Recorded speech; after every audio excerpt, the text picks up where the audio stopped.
Video इसलिए बंद करी क्योंकि मुझे पढ़ाते पढ़ाते ऐसा लगा कि क्या मैंने इस टॉपिक के ऊपर वीडियो बना दी है पहले से ही, मुझे ऐसा लगा, लेकिन नहीं बनी हुई थी। तो इसी चीज़ के लिए मैं एक बार कंफर्म कर रहा था कि मैं यार बेकार आगे चलता जाऊँ और वो उसके ऊपर पहले से वीडियो बनी हुई हो। तो वो पढ़ा था, वैसे ही दिमाग में रह गया वो चीज़ कि हाँ भाई शायद इसके ऊपर वीडियो बना देती।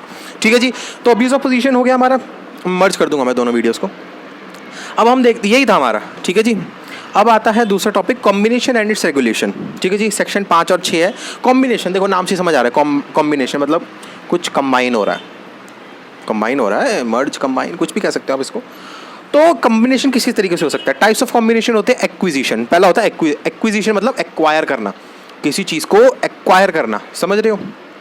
तो एक्विजिशन का मतलब बड़ा बेसिक में समझाऊंगा मैं इस चीज़ को। जैसे ए ने बी को एक्वायर कर लिया, तो अब इसके रूल क्या है। इसका रूल ये है कि इंडिया के अंदर इन दोनों को मिला के मोर देन 1000 करोड़ हो जाना चाहिए और टर्न ओवर 3000 करोड़ से ऊपर होना चाहिए। सिंपल कंसेप्ट है।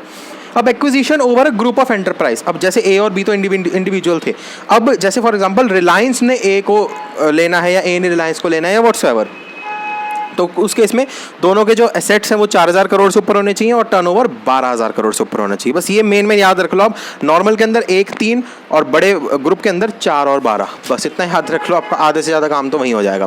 क्यों होगा? क्योंकि मर्जर में भी वही चीज़ है। मर्जर एंड अमलगेमेशन में क्या है कि ए और बी ने बी को एक्वायर करना है या मर्ज करना है, सॉरी एक्वायर नहीं, मर्ज करना है, तो उसके अंदर भी वही 1000 या 3000 वाला रूल। ठीक है जी। और सेक्शन 6 क्या है? सेक्शन 5 ये आप बुक से देख सकते हो, काफ़ी सारे उसके अंदर चीज़ें लिखी हुई हैं, outside India, inside India, India और आउटसाइड इंडिया।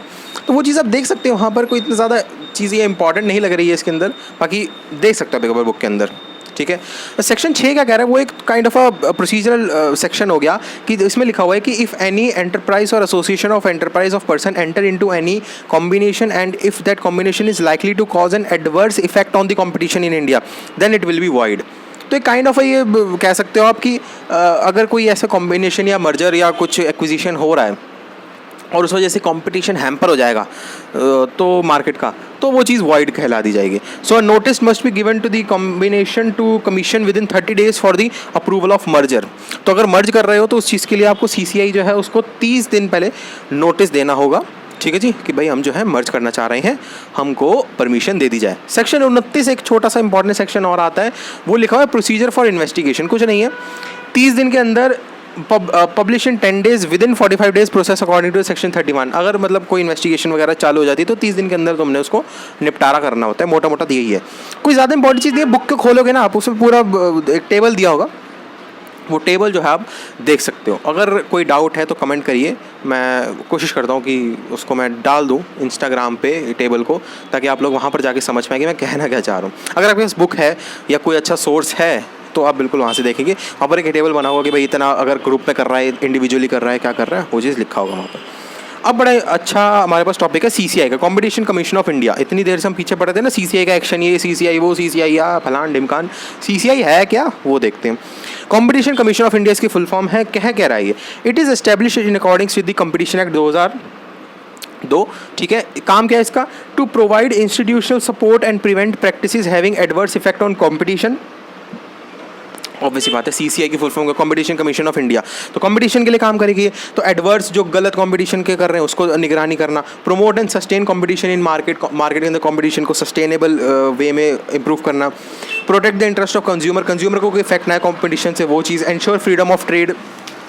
सिंपल पॉइंट है, कोई बहुत ही बड़ी चीज़ नहीं है। एक छोटी सी इंपॉर्टेंट चीज़, कंपोजिशन सेक्शन 8, चेयरमैन होगा 1, मेंबर्स 2 उसमें बांट सकते हो, मिनिमम 2 होने चाहिए और मैक्सिमम होने चाहिए 6।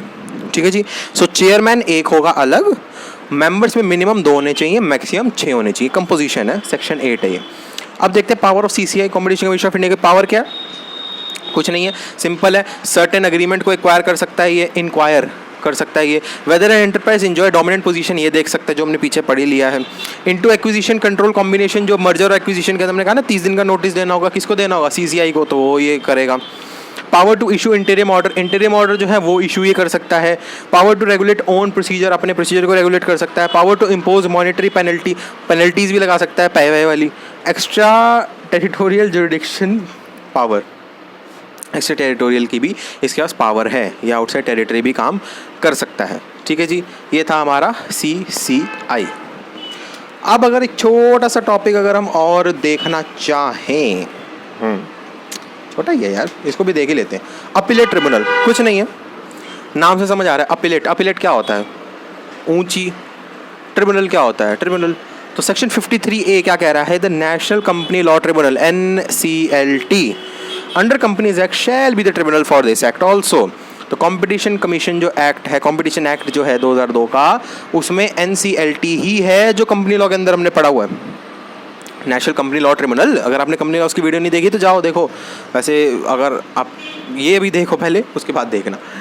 सो it shall hear and dispose of appeal against any direction issued और decision made by the CCI। Obviously बात है, CCI से ऊपर है, अपीलेट नाम लिख दिया तो ऊंची हो गई, तो CCI के कोई भी अपील वगैरह है कुछ है तो वो ये देखेगा। Adjudicate on claim for compensation that may arise from the finding of the commission, inquiry वगैरह भी कर सकता है, एडजुडिकेशन तो है ही इसका काम।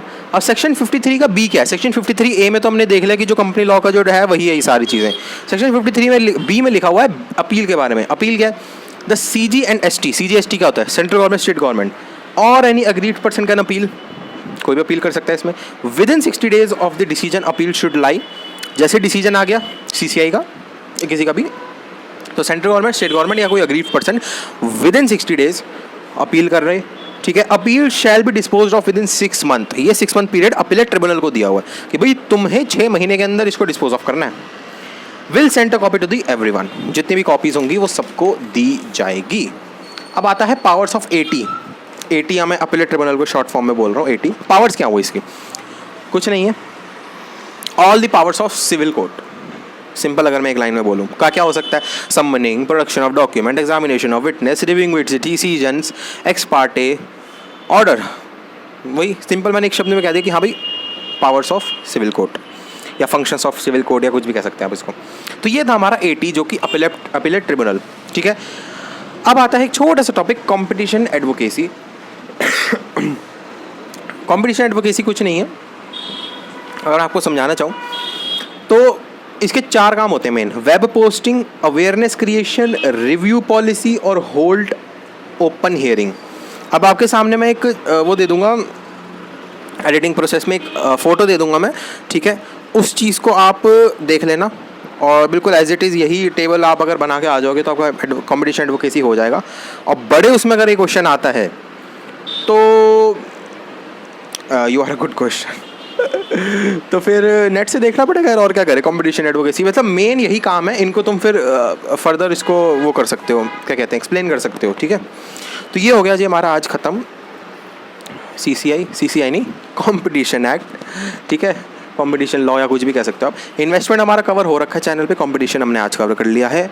और बस एडिटिंग प्रोसेस में ये फ़ोटो मैं डाल दूँ। सो गाइस अगर मतलब कंफर्म नहीं है लेकिन फिर भी अगर ये मैं एडिटिंग प्रोसेस में ये फ़ोटो नहीं डाल पाया कॉम्पिटिशन एडवोकेसी की, तो मेरे इंस्टाग्राम पर आप देख लेना, वहाँ पर मैं ये चीज़ अपलोड डेफिनेटली कर दूँगा, ठीक है ना। तो वहाँ पर आप देख सकते हो मेरे इंस्टाग्राम पे। इंस्टाग्राम का लिंक मैंने डिस्क्रिप्शन में दिया हुआ है। डिस्क्रिप्शन खोलने का नहीं मन कर रहा है तो यहाँ बता देता हूँ मैं, ANDRO_GUY। अब आप कहोगे ये क्या है? ये मेरा इंस्टाग्राम हैंडल है, एक्चुअली दूसरा चैनल है मेरा, उसी के नाम पर इंस्टाग्राम मैंने कहा इसका अलग क्यों बनाए, उसी चीज़ को कंटिन्यू रख देते हैं, ठीक है जी। तो यही था जी इस वीडियो के अंदर। और बाकी डिस्क्रिप्शन खोल लिया करो, ऐसा नहीं खोल लिया करो, वहाँ पर इंपॉर्टेंट लिंक्स दिए हुए हैं। इंस्टाग्राम का कॉन्टैक्ट सेक्शन के अंदर इंस्टाग्राम भी दिया हुआ है, कॉल मी फॉर ऐप का भी लिंक दिया हुआ है, ताकि आप वहाँ से उस ऐप को इंस्टॉल करके मैं BBLLB का सर्च करेंगे तो सीधा मेरे फ़ोन नंबर पे मुझे कॉल कर सकते हैं अगर आपको कोई भी इशू है, कोई डाउट है, क्वेरी है, क्वेश्चन है। बाकी कमेंट सेक्शन यूट्यूब ने आप ही लोगों के लिए बनाया हुआ है, कोई सजेशन है, क्वेश्चन है, क्वेरी है, वहाँ पर बिल्कुल करिए। बाई चांस अगर मैं नहीं दे पाता हूँ उसका रिप्लाई तो इंस्टाग्राम पर एक बार आप मैसेज छोड़ दीजिए और बता दीजिएगा कि कौन से चैनल से आए, क्योंकि 2-3 चैनल है तो थोड़ी सी कन्फ्यूजन हो जाती है कि कहाँ से आए हो आप। तो वो बता देना कि BBLLB ज्ञान से मैं आया हूँ और ये मेरा क्वेश्चन है। वैसे तो मैं क्वेश्चन देख कर समझ ही जाऊँगा, पर अगर कन्फ्यूजन क्रिएट होती है तो उस केस में अगर मैं पूछा कौन से आया हो तो बता दीजिएगा, ठीक है। वैसे एडवांस में लिख दीजिए कि मैं BBLLB ज्ञान चैनल से आया हूँ, ठीक है जी। चलो जी, यही था इस वीडियो में। Thanks for watching. और सब्सक्राइब का बटन अगर आपको लाल दिख रहा है तो उसे ग्रे कर दो, बहुत इंपॉर्टेंट है। और जो स्टार्टिंग मैंने ये दिखाया था, ये हाथ साफ करने के लिए, ये ज़रूर फॉलो करना, ठीक है जी।